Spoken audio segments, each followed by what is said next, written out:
কিছুক্ষণের মধ্যেই শুরু করব আমাদের সাংস্কৃতিক অনুষ্ঠান, চড়ক মেলা ও আরো বিভিন্ন ধরনের খেলাধুলা।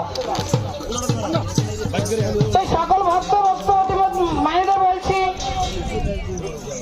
আপনারা সবাই ধৈর্য ধরে বসবেন, নিজে আনন্দ করবেন, সন্ন্যাসীদেরকে আনন্দ দেবেন এবং আনন্দ নেবেন। আর একটি কথা হয়েছে, আপনারা যে আমাদের বাউন্ডারি দেওয়া হয়েছে, দয়া করে কেউ বাউন্ডারির ভেতরে চপ্পল নিয়ে ঢুকবেন না, এটাই আপনাদের কাছে অনুরোধ। বাউন্ডারির ভেতরে চপ্পল নিয়ে ঢুকবেন না, আপনারা চপ্পল নিয়ে পাশে বসে থাকুন, কোনো সমস্যা নেই, ভেতরে ঢুকবেন না।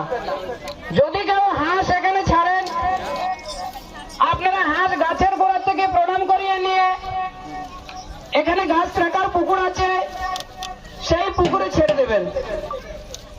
আপনারা কেউ হয়তো মানুষ করেছেন পায়রা উড়াবেন, যখন আমাদের গাছ ঘোরানো শুরু হবে, আমাদের বালারা ঘুরতে শুরু করবে, তাদের হাতে দিয়ে দেবেন, তারা উড়িয়ে দেবে। যদি কেউ কোনো ছাগল বা বকরা আপনারা এখানে ছাড়বেন বলেছেন বা ভেবেছেন, দয়া করে আপনারা ছাড়বেন না, উৎসর্গ করে আপনার যাকে ভালো লাগে আপনি তার কাছে দিয়ে দিন। কারণ গাছের গোড়ায় যখন আপনি ছেড়ে দেবেন, আমরা কলিযুগের মানুষ, আমরা কিন্তু রাক্ষস জাত, টানাটানি করব, গাছের গোড়ায় ছিঁড়ে যাবে, রক্তপাত হবে। তো দয়া করে কেউ গাছের গোড়ায় ছাড়বেন না, আপনার যাকে ভালো লাগে আপনি তার হাতে ধরিয়ে দেবেন। এবার সে যা করে করবে সেটা আমাদের দেখার দরকার নেই, সেটা আপনিই বুঝতে পারবেন। আর হর মহাদেব। আমাদের সকল সন্ন্যাসীদেরকে বলছি, আপনারা নিজেরা তৈরি হয়ে যান। আমরা গতকালকে যে সময় দিয়ে এসেছিলাম, আমাদের সময় প্রায় শুরু হয়ে গেছে, তো এখনই আমরা গাছ ওঠানো শুরু করব।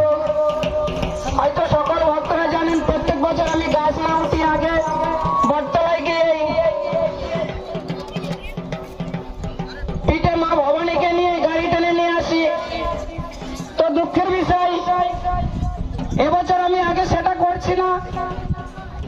এই বছর আমি আগে গাছ উঠাবো, তারপরে ওখানে যাব, কারণ ওখান থেকে আসতে অনেক লেট হয়, লাস্টে ভক্তরা দেখতে পায় না, তার জন্য আগে গাছ উঠে দিয়ে যাব। বাবার নাম নিয়ে, আপনাদের আশীর্বাদ নিয়ে, তারপরে ওখানে গিয়ে বসে নিয়ে বাবার নাম নিয়ে মা ভবানীকে পিঠে নিয়ে গাড়ি টেনে বা আরো বিভিন্ন ধরনের খেলাধুলা দেখাতে দেখাতে রাস্তায় এদিকে আসবে বাবার চরকতলায়। হর হর মহাদেব, জয় শিব শম্ভু, জয় শিব শম্ভু।